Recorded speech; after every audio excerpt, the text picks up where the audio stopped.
we expect big news when it comes to semiconductors in the coming days because we have something in the pipeline. They are initiating this, that's their role, they're going to announce it. What we would like to see in the future is that Israeli entrepreneurs feel comfortable to work without mediation.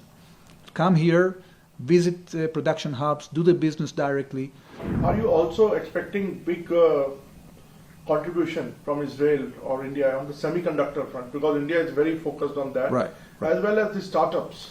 So on the semiconductor field, as I said, I was insinuating that there was some news already out in the Indian press, but I don't want to say it officially before it's announced, but we expect big news when it comes to semiconductors in the coming days because we have something in the pipeline. Just give us some news if that's there.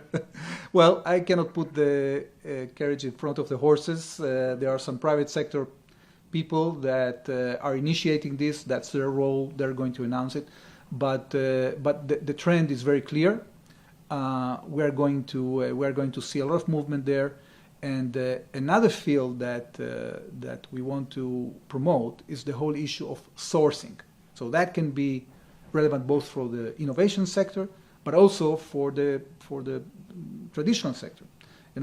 India wants to attract companies to produce here. I was already approached by several Israeli companies that are interested in producing in India, and here we have to see how it could work. It's in the past, and I think it's a situation prevalent today. A lot of Israeli entrepreneurs are sourcing their products in China. Okay, the Chinese have some advantages that have to do with logistics, with hubs of production, and the question is how this shift is going to take place and what India has to offer in this regard. We are working with economic bodies that have experience in this, like the Israel Asia Chamber of Commerce in Tel Aviv. They are very knowledgeable, and usually they are working through agents or mediators that are actually mediating the Indian environment into the Israeli entrepreneurs. What we would like to see in the future is that Israeli entrepreneurs feel comfortable to work without mediation.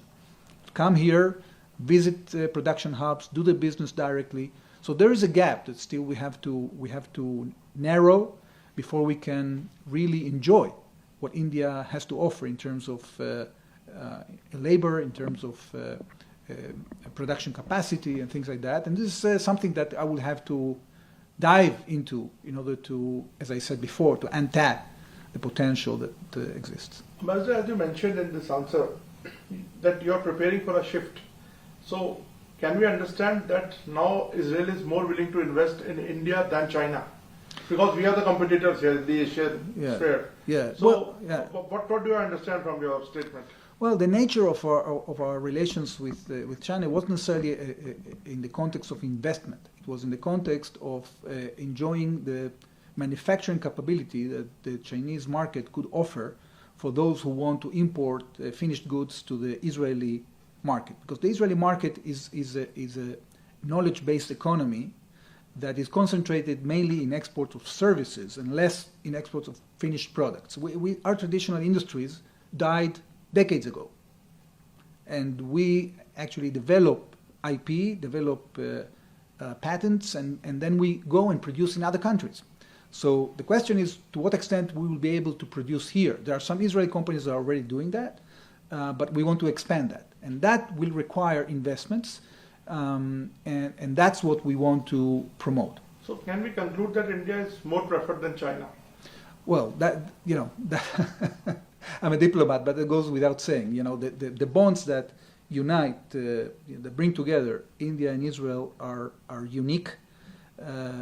First of all, because of the common history, both the Jewish people and the Indian people have been subject to invasion of empires 2,000 years ago and before. We were invaded by the Greeks just as you were, and we maintain the capability to keep our heritage and our identity despite thousands of years of invasions of empires.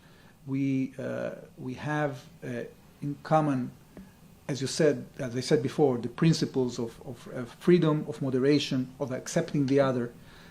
Many things bond us together, and we have an excellent relationship that is, and the best symbol of that is the very good relationship between Prime Minister Modi and Prime Minister Netanyahu, and the partnership they have created years ago when they exchanged visits, and we are following that lead. We've been benefiting from this relationship a lot, and we have natural friendship that I feel very warmly since I arrived here from the Indian people. And I'm grateful for that, and I'm looking forward in engaging with the Indian people, because at the end of the day, this connectivity is between people.